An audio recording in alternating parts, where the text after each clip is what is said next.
Hi guys, welcome to Kids channel. I'm Lexi and I talk about budgeting, planning, goal setting, all that good stuff.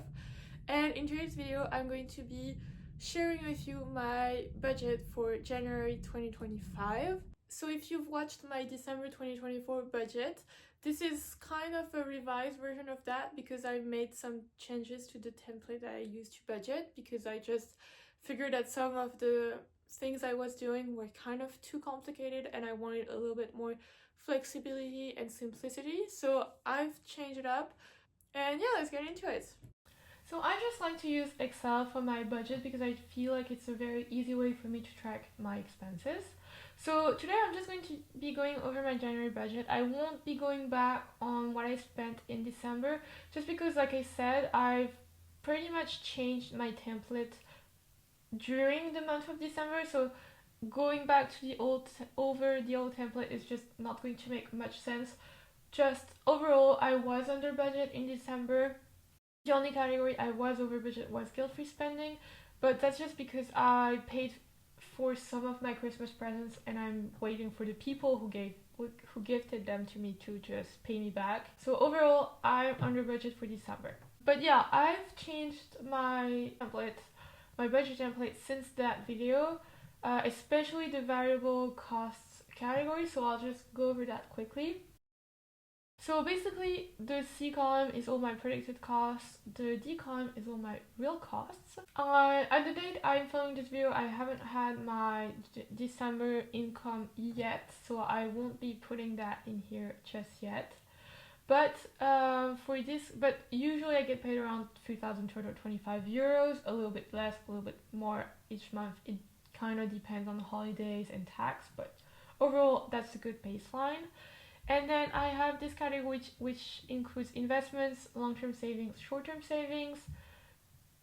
So I set money aside for that each month, around 36% each month, which I feel like is a good number. I've actually added to that number compared to my December budget.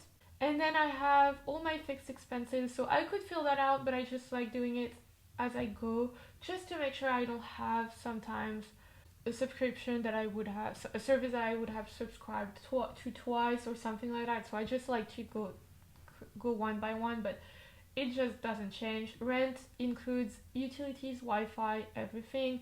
Insurance, it's the insurance on my apartment. Subscription, it's basically my YouTube subscription. Transportation, it's my Metro card. I live in Paris. And phone is my phone plan.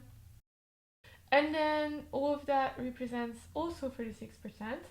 And then my last category is variable expenses, which amounts to about 30% of my income. And that is the category that I changed the most because I feel like I had too many sinking funds. It was just complicated, it was unnecessary, so I just kind of streamlined it. So I still have the health category, which is related to any health expenses. Groceries, that's my groceries. It's kind of low because in France we have a restaurant card, which is basically something that you pay a certain amount each month and then your company doubles that amount and gives it back to you on your restaurant card. And it's a card that can only be used to buy food, so whether it's groceries or at a restaurant, it can only be used for that purpose. But it's pretty useful. It has a daily limit, so that does imply having to go grocery shopping often, but honestly it saves me a ton of money, especially since I have quite a lot saved up on my card at the moment. So that's why groceries is low. I'm kind of aiming to have it as low as possible. If I can spend 20 euros per month of my own money on groceries and the rest on my restaurant card, that would be the best. But just realistically, for example, I can't use it if I go grocery shopping on a Sunday so I'm just giving myself a little cushion, but I aim to spend as little as I can on groceries. Support expenses, that's a new category I created where I combined a bunch of categories. It's basically anything to do with supporting my life. So whether that's something for the apartment, something for my cats, something like transportation to go see my parents, see something else, like all of that kind of stuff. Like things that are kind of necessary, in a way, not just me wanting to do something, but like things that are kind of necessary in a way. So I put 300 euros. Since I'm kind of testing out this category, it may not be enough, it may be too much. We'll just see how it goes. And then I have two last categories which are kind of special because they're actually sinking funds. So for all of the other categories, if I have any money left over, well, I mean, I'm pretty much free to use it however I want. Usually I just put it into savings. But for these two categories, they're actually sinking funds. Meaning that any money that I haven't used up, it just accumulates over time in a savings account, and I can use it. So for a particular month, I can spend a lot more than the 300 euros that I put in that fund every month. Because, for example, guilt-free spending, that's where I pay for all my traveling.